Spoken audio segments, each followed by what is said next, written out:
Coming up on the Truckers Lounge, we sit down with the Executive Vice President of OIDA, Lewie Pugh, as he discusses his views on Warren Buffett, autonomous trucks, and changes in leadership at the FMCSA.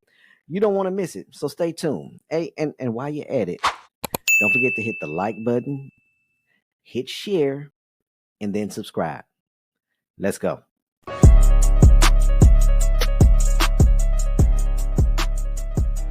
What's up, trucking family? We got a special guest here. We got on with us today the vice president from Owner Operator Independent Association, as we all know, OOIDA, Vice President Mr. Lewie Pugh. How you doing, Mr. Pugh? I'm All right, doing now. well. Thanks for having me. Yes, sir. Man, it's great to have you. Well, I think it's great to be on your show. So I don't know about having me, but I'm really looking forward to it. Thank you. We appreciate that. If you don't mind, could you give a little bit about yourself to our audience? Yeah, I'm the executive vice president here of OIDA. Started driving truck in the Army. Right out of high school, I was a truck driver, and then at 21, became a company driver. Was that for about a year and a half, and then bought my own truck and was an owner operator till 2017, 2018 when I come here in the office at OIDA to serve as the executive vice president. I've been with OIDA for going on 20 years now as a board of director. This year will be 20 years. And I've been a member since 1996, in fact, of OIDA. Very honored to have this position. Very honored to be here and serve truckers and hopefully be helping a little bit. As far as my trucking career, the mass majority of that was pulling a flatbed. I'm from southeastern Ohio. Hauled a lot of steel and stuff out of the Ohio Valley, a lot to the East Coast, a little bit to Texas and West, but mainly I was an East Coast guy and a South guy, the Carolinas, Georgia, stuff like that as well. Hauled frac sand a little bit there at the end in the Ohio Valley, and I pulled a tanker and a van a little bit as well, but mainly a flatbed steel hauler.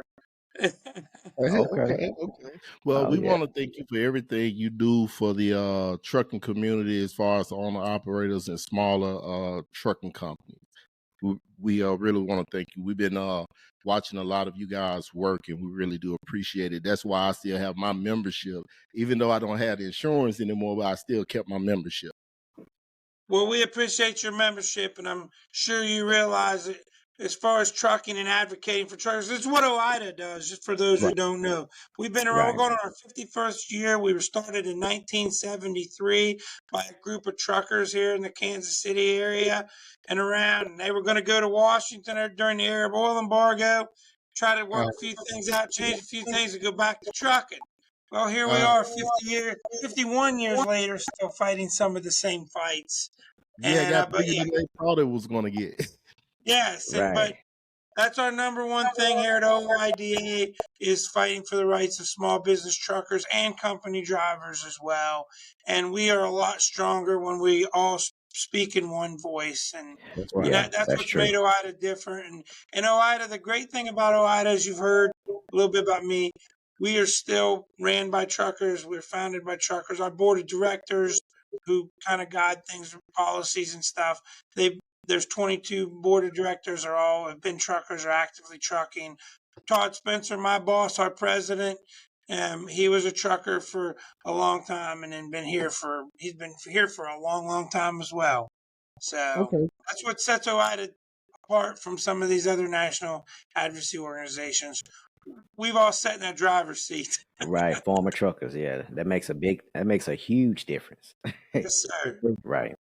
Well, before we get into our questions, first I want to let our audience know, make sure, even though you don't have insurance with OOIDA, please become a member of OOIDA. They have a lot more to offer than I really think that they advertise. I mean, if you got questions about dealing with your authority in terms of what you can and can't do, they have experts there that will answer those questions for you. If you have questions about leasing on a truck, the proper way to do it, how to do your contracts, your lease agreement. They got people there that would help you with that and are glad to help you understand and build your company to what you're trying to do. So make sure you get a membership with them. Yeah, and I would also add, even if you don't own a truck, we advocate for the same rules and regulations, and owner operators and company drivers have to follow a lot of the same rules. Just like hours of service, we're the last change is from us. We petition, and independent driver. That's a dated name, but from the '70s before deregulation. But that just meant a company driver that wasn't a Teamster from back in the day. We do a lot of stuff for company drivers. We have discount programs both in and out of trucking that helps company drivers. It's $45 a year to be a member. If you see us at a show or see Marty, our driver out there, it's $35. If you call in and say you saw this, tell them you saw this, and Louis, $35. You can get it for $35 as well. All Cool, right. that'll work. Appreciate Cool. that, Mr. Pugh. We really Right. appreciate it. Yeah. And I know our audience will too. Yeah, go ahead, Gene. I didn't mean to cut you off. No, I was gonna say, yeah, that'd be a great incentive for the audience to become a member. To Yeah. people Right. who are listening, yeah, a great incentive. Well, we Well, love and appreciate truckers every day around here. that's right. That's right. That's right. Well, we had some questions that we think that would be a concern to the trucking community. The first question was about what is about Warren Buffett's acquisition and pilot. I want to kind of give a rundown because we kind of put some pieces together that kind of dated back to 2017 here. But it says on August 17, 2023, a story was reported by PR Newswire that Kodak Robotics Incorporated and Pilot Company announced the opening of their inaugural truck port in Villarica, Georgia.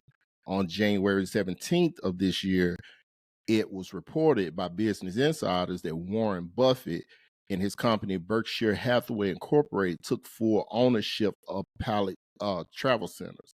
However, it was reported by Highway News on August 26, 2022, that Warren Buffett bought a piece of Kodak Robotics, which is a company that develops autonomous technology to build driverless trucks. What impact do you feel Warren Buffett's acquisition will have on the drivers' careers in the next 10 years? I don't think you're going to see a lot due to this deal with Warren Buffett. May really one way or another. I've read some stuff that people in some other articles that and I kind of agree the same thing. And Warren Buffett has said this, in fact, that this technology, as far as autonomous technology, there's so much still to get through that I don't think we're going to see anything of any to amount to much for the next 10 years. I just did an interview not too long, just today, early this morning, about this. I don't understand how this is even going to work because I can't get my cell phone to connect to my car half the time with Bluetooth. So you're telling me we're going to take semis and turn them loose on the interstate and they're going to deliver loads and everything? So maybe I'm a little jaded, but I got a fairly new pickup truck. I can't get which Bluetooth technology to me seems pretty basic. Right. So, Sometimes I can barely keep my internet connected to my computer. exactly. I mean, You we know? look at all these little hitches we have with the simplest of technology. So, Right. I think we've seen a whole lot of these technological companies come in and go out, the Two Simples, the Embarks and stuff. Right. Do I think 20, 30 years from now that something can work? Probably. I mean, the big thing now we're hearing about is this road in Texas. It's going to be a 21-mile smart highway. They're putting in all these sensors and all these things. They're going to talk to the trucks and the trucks talk to them. And it all sounds really cool and really interesting. I personally have asked and still am asking, but I'd like to go take a ride in an autonomous truck just to see how some of this How it works. works, yeah. Opinion of it even, and understanding. But it's like this whole smart road, it sounds really cool, but there's thousands and thousands of miles of interstate highways. We can't afford to fix the roads now, just pave them and fix the potholes. Exactly. You're telling me we're going to put sensors and weather and all this stuff on the thousands. I just don't see it. I don't see where you're going to pay for it. I don't think public opinion's for it. I mean, Tesla, they've had their share of accidents and issues with this stuff in cars. And, we as an organization believe you better get this right in a car before you ever think about getting it out there in a truck. Yeah, Yeah. that's true. And so like I said, I've read stories where Mr. Buffett said the same thing, and I tend to agree that, Mm, I think that in the next 10 years, I don't think we're going to see anything as far as it right. really affecting a day-to-day truck driver. Right. Okay. Yeah. Yeah.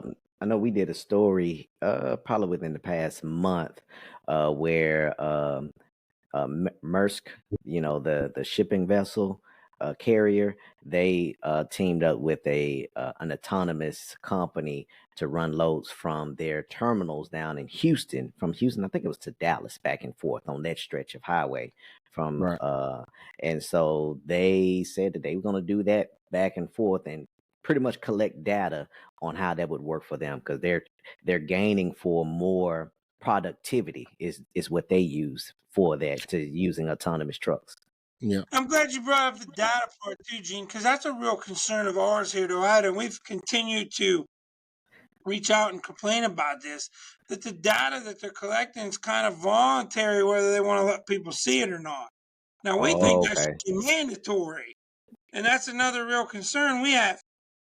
Look, I understand proprietariness when it comes to building the product and Right. keeping that all proprietary, and I have no issue. But once you start putting this stuff out there and testing it, all that stuff should be available to the general public, and it should be mandatory. And in fact, we sent a letter last fall about that. We've asked NHTSA about it, and we keep being told, well, we can't really make that mandatory right now. Well, why not? I mean, it seems to me, and it feels like, as we all know, truckers are very, very heavily regulated and probably can be argued overly regulated Yeah, overly. when it Yeah. comes to safety. But it doesn't seem like we're doing the same thing to electronic vehicles. I mean, I've heard in inner circles, with law enforcement, there's a big question on how are we going to inspect these things, or how are they going to be inspected, or stuff like that.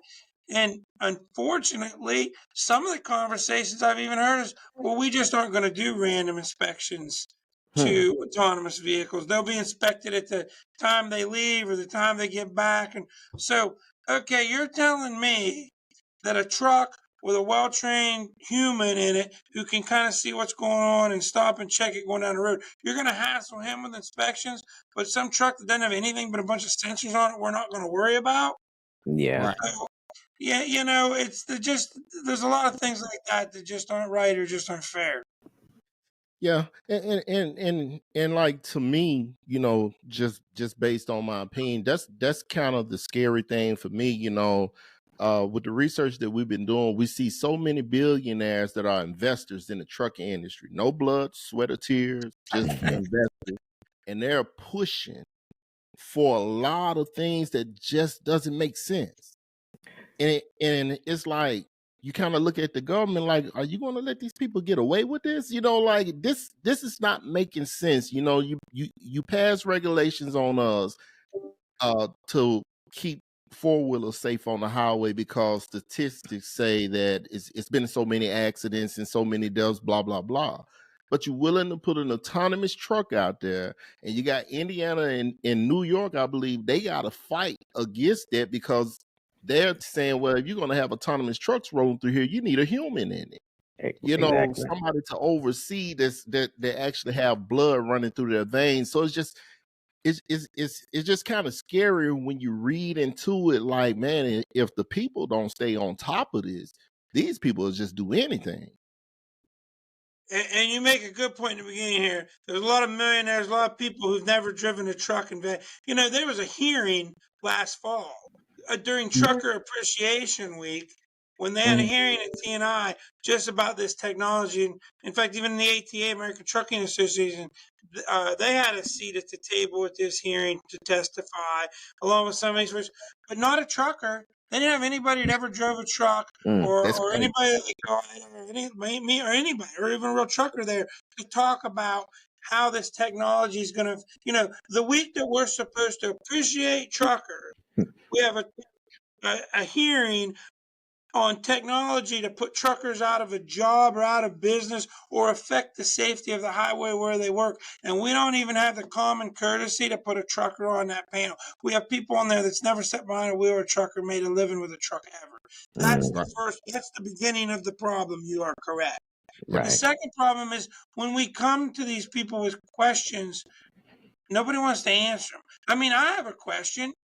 A couple simple ones. One, this autonomous truck is going down the road and there's a child on a bicycle in front of it, or a car, or just there's different things out there.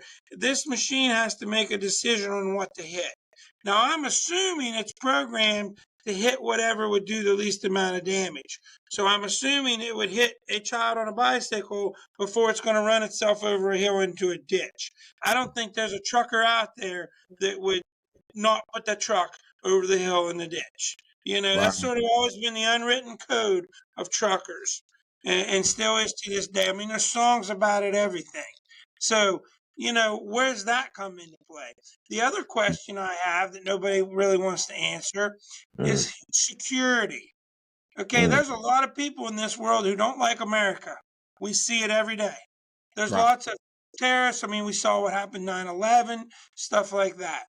I watched on 60 Minutes where a guy with a little bit of some computer guy way above my level when it comes to stuff, but kid with $300 or $400 worth of technology can hack into a car and apply the brakes and stuff like that. Wow. If they can do that to a car, what's going to keep a terrorist organization or organization done like America to hack into some trucks? Because an 80,000-pound vehicle could be a pretty good weapon pretty quick. Exactly. Yeah. Exactly. Yeah. That's You true. know, so those are things that just right there. What happens? What about that kind of stuff? And I know they say it's the latest and greatest technology, but you know, the Pentagon's been hacked into. So Yeah. Right. Yeah, Exactly. we've seen that. Yeah, and like everything you mentioned, you know, those are the thoughts that I have that just like make me afraid more so for my family than myself, because I've been out there on the highway. You know, I tell anybody, I trust myself behind the wheel before I trust anybody else behind the wheel because of the trucker intuition that I have. You know, the way we were trained back in the day, you could be coming down a hill and you could see a car coming off the side street and you could tell what move he finna make before he even makes it. I highly doubt an autonomous truck could do that. and you hit on a perfect thing. That's what I agree. That's like this new smart highway deal they're going to put in Texas, and they're going to let these trucks for 21 miles run 85 mile an hour or whatever down through there. And that's what I say. Okay, maybe this would all work if all the trucks were autonomous and they were all talking to each other. Okay, but that's not how it's going to be. And you hit right on it. As a trucker, you're trained to drive defensively. That's where I was. And I jokingly say, but I would see a car out there and I think, what's the dumbest thing they can do? Or, you know, and then hopefully be disappointed that they didn't do it. But a lot of times, unfortunately, you weren't disappointed. And, you know, you got people on their cell phone, you got people reading, it's all out there on the highway. People doing everything they should be doing, but paying attention driving. And you're right. How does that truck make those split-second decisions all the time? Because I got 2.5 million miles of safe driving. I'm really proud of that. But some of that was luck. Some of that, a lot of it I feel was skill. But I had to make a lot of split-second decisions in my 25 years behind the wheel. Right. Truckers do it every day, multiple times a day. You're making a split-second decision to save somebody's life. That's right. That's right. That is That's true. right. And trying to save yours in the process, but the way we're trained, we're really not even trained to even think about ourselves first. Exactly. We're not even trained that way. Well, and unfortunately and sadly, this kind of stuff is being driven, just like so much other legislation in Washington, D.C., under the bullcrap notion that there's this huge driver shortage. The truckers know that there isn't. It's a turnover problem. There's a shortage of pay. There's a shortage of parking. There's a shortage of appreciation for the American truck driver. There's lots of those shortages, but there ain't no shortage of people coming in this industry. The problem is we bring them in here, we treat them like crap. they stay for 6 months to a year and And then they realize leave. it Yeah. sucks, the job stinks, people don't care about you, people treat you like crap, and you're just a number to a company, and they don't care whether you stay or go. So they leave and they go somewhere else. Right. And that's what drives this. That's what part of what's driving this, and so many of these other stupid regulations and stuff that we're seeing pushed on the American truck driver and it's going on for far too long. With the policies being made on a false narrative to keep companies' profits high while keeping driver profits low. Exactly. Mhm. Exactly. Well said. Very well said. But speaking of regulation, it brings me to my next question, because I know you don't have a lot of time with us, and we appreciate the time that you've given us.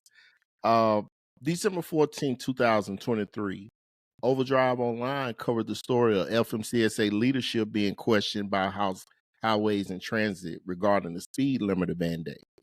In their hearing, Texas Rep. Troy Neal went as far as to question the credibility of the speed limiter rulemaking by referencing a keynote speech he said Robin Hutchinson gave at a fundraising event sponsored by the labor union and large trucking companies, among others.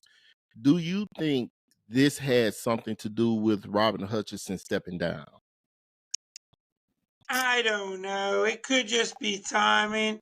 I mean, God bless Congressman Nels. He's a great friend of truckers. I know the congressman, been to his office quite a few times. And as you saw in that hearing, he is a great friend of the American trucker Right. and a great friend of OIDAs, and he gets it.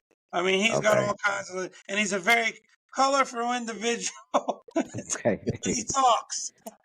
But Yeah. I don't know. You know, she got drilled pretty heavily at that Yeah. hearing, Yeah. We saw and that.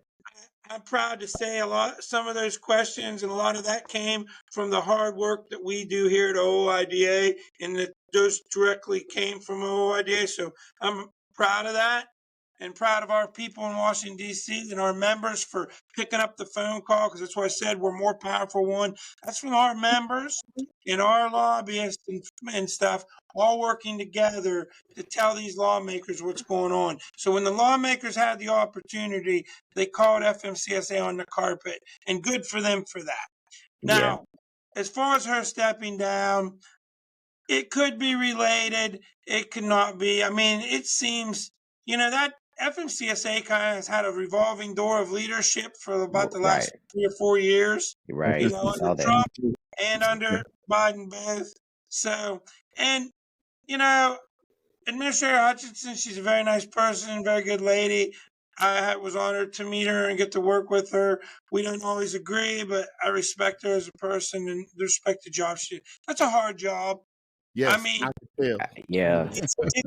I mean, where it's really hard, and it's sometimes it's almost like they set you up to fail there, because usually, just like Administrator Hutchinson, they bring people in there that have no trucking or trucking background, Trucking. and they Yeah. put them in charge of trucking.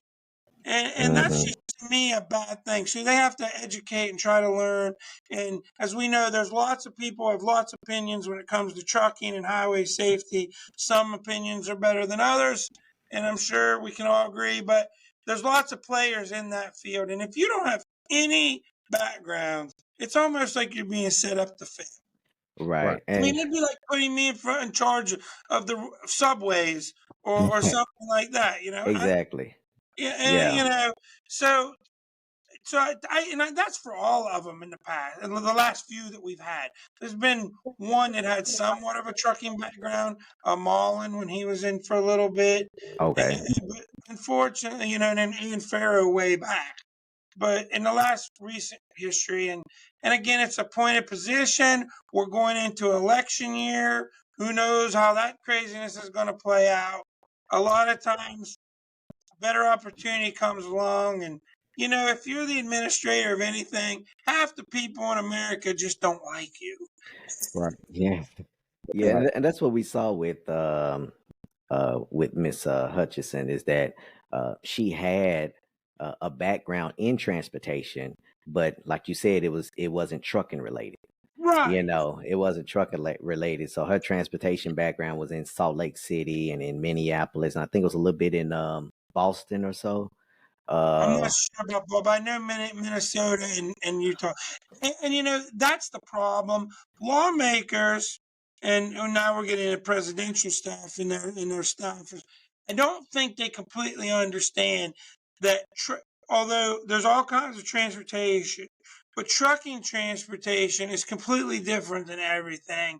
And where I think trucking really gets murky for these folks that they don't understand and lawmakers don't understand. Trucking is probably one of the most diverse industries there are, as far as so many different things make up the industry. You got this guy over here who drives a dump truck every day and never leaves Baltimore. You got this guy who runs from LA to New York City. This guy who's hauling steel from the Ohio Valley to Birmingham. And, there's all these different jobs within. And that's where it hurts so many. They try to make trucking and the legislation always a one size fits all. And we're not a one size fits all industry by any means, yeah. And again, they said, well, she, like Mayor Josie Pryor, was attacked with taxi cabs and stuff. It's nothing like trucking. Right. So let me get your opinion on something real quick. Ontario, the province of Ontario in Canada, they did speed limiters maybe about 10 years ago. I don't know if you're familiar with that. Yes, very. And do you think that the U.S. kind of got the idea from that framework, from them doing it, and Yeah, decided? you know Okay. that's where it's coming from. I mean, OOIDA, back when that was going on, we put a lot of blood, sweat, and tear into that. Rod Knopfseger, who now works here with in-house, is our COO. And at the time when Laura Neal, they spent a lot of time in Canada. We got a very Okay. good education on the Canadian government up there and how it's structured and how it works. And it's a lot different than ours. Yes. And but yeah, we fought that so hard up there because our concern was it's going to show its head here. And it had Right. been, this isn't the first time speed limiter legislation's been out there. Hmm. It's been out in the past. And, it's kind of funny that American Trucking Association brought it up, is behind it this time, but the last time they were against it. So they've kind of flip-flopped on it. They've been for it, then against it, then for it. Right. So we've been against it from day one. We're still against it. I think 16,000 or almost 16,000 comments to FMCSA by truckers, which is like record setting. Okay. Mostly, I think it shows where truckers are. They're against it. So let's hope the agency does the right thing. But hey, if not, we got the bill in Congress.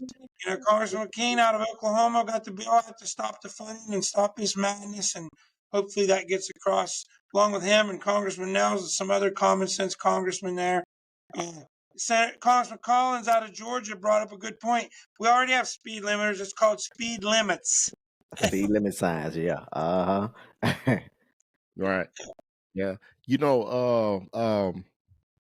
A long time ago, we had an issue in a small town that I'm from, and we had to speak to one of the aldermen that we had voted in. And he basically told us to sum the story up. He said, I'm only as good as the support from the community that I have behind me. My whole reason for saying that, because I want to explain to the audience why it's important to align yourself with an association like OOIDA, because with OOIDA, therefore the smaller guy, what we have been seeing with ATA and companies like that, they're more so for the mega carrier. And I just can't see them supporting our interests, because when you look at them being for the speed limiter, to me, I look at, okay, pandemic happened, a lot of money came out here, a lot of entrepreneurs in trucking came in, so that put less drivers in the seats of company trucks.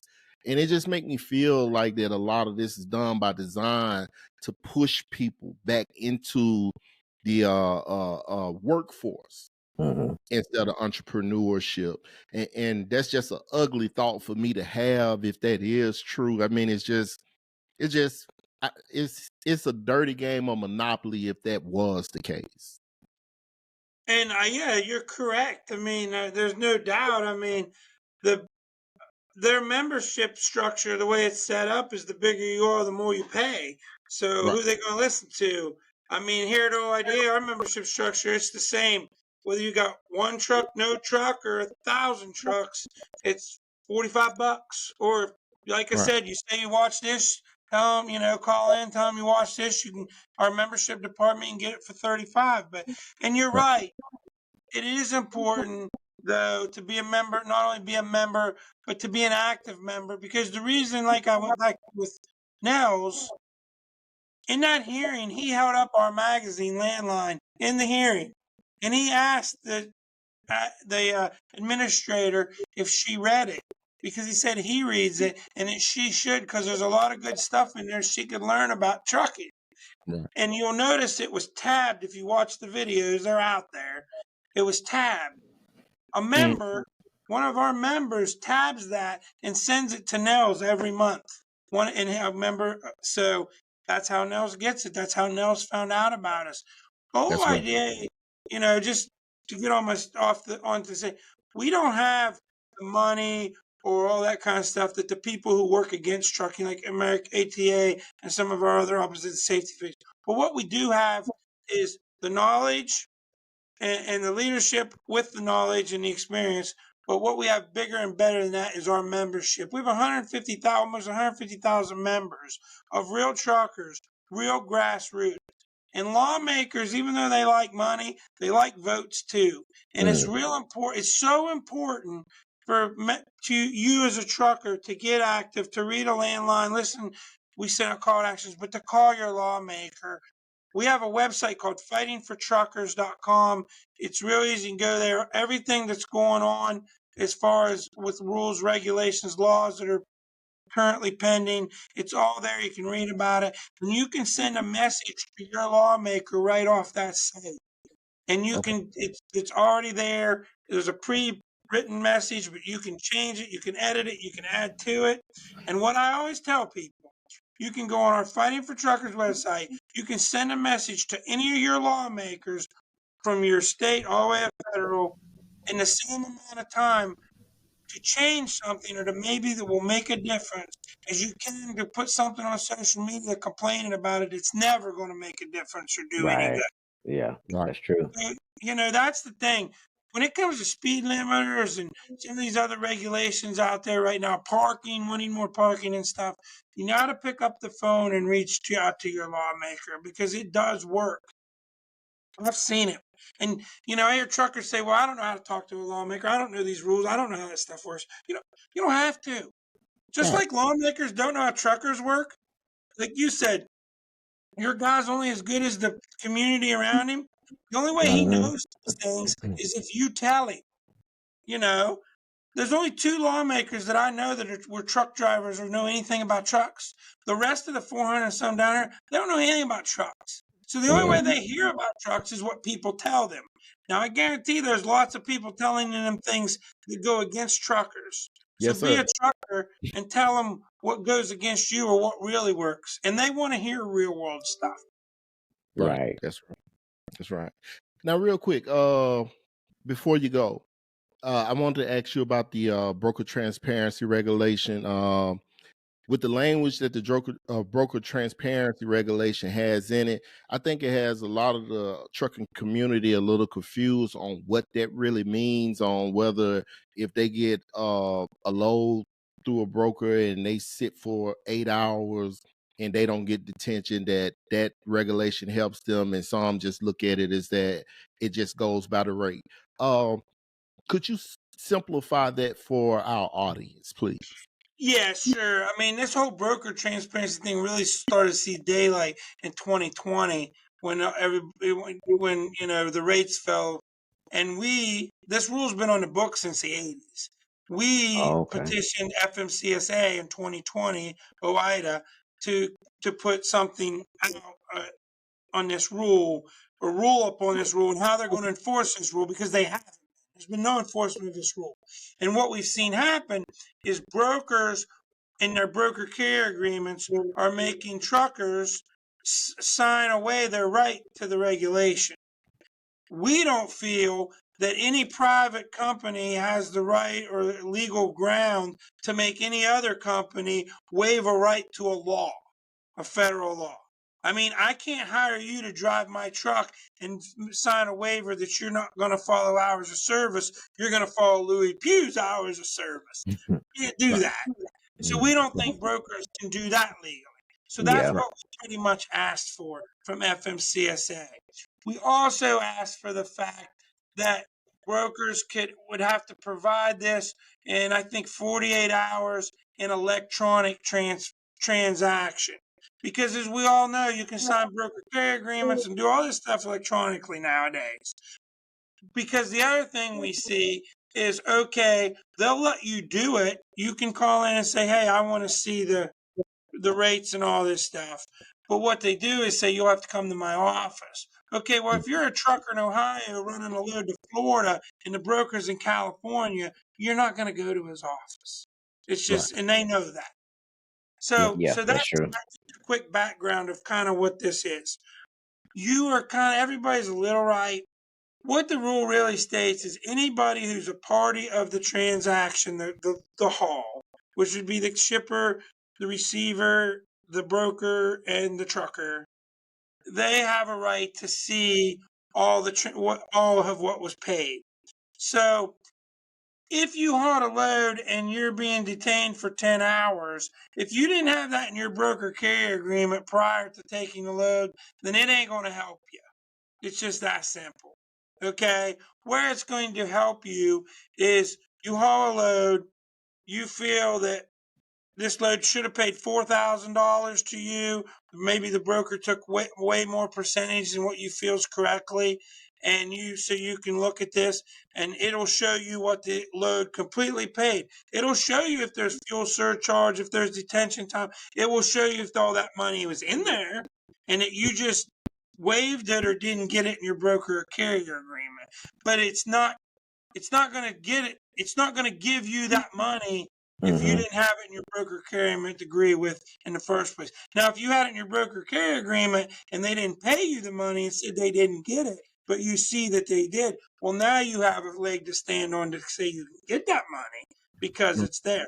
The other thing we see, there's a certain broker out there that has a 3-letter acronym that everybody loves to hate, and I understand why.